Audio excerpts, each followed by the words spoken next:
कुलावा गे। एक गो दिलावा पहिलैले ही गया जिलावा गे।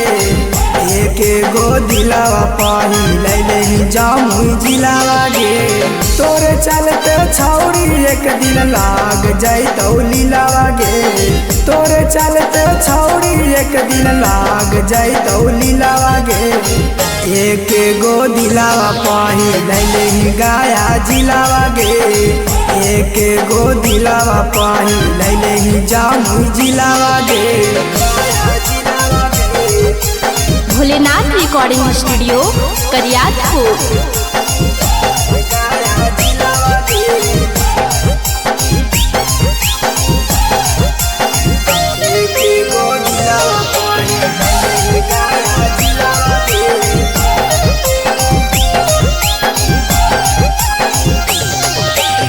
वायरल होलो बनैनी गे छौरी रावर डेम परिलावा गे।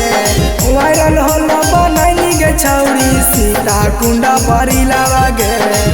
एक गो दिलावा पहिलैले ही गया जिलावा गे। एक गो दिलावा पहिलैले ही जमुई जिलावा गे। कौन छौड़ा नंबर दिल कहे गे छौरी सिलावा गे। कौन छौड़ा नंबर दिल कहे गे छौरी सिलावा गे। एक गो दिलावा पहिलैले ही गया जिलावा गे। एक गो दिलावा पहिलैले ही जमुई जिलावा गे।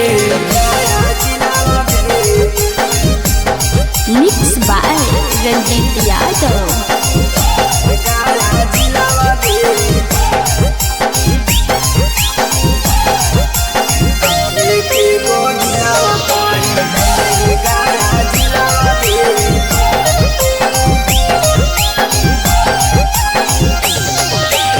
रोजे रोजे घूमो ही छौरी होवा कैसन पिलावा गे। रोजे रोजे घूमो ही छौरी होवा कैसन पिलावा गे। एक गो दिलावा पहिलैले ही गया जिलावा गे। एक गो दिलावा पहिलैले ही जमुई जिलावा गे।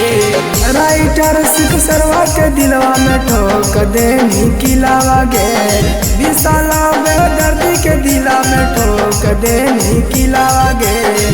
एक गो दिलावा पहिलैले ही गया जिलावा गे। एक गो दिलावा पहिलैले ही जमुई जिलावा गे। Bholenath recording studio Kariyatpur.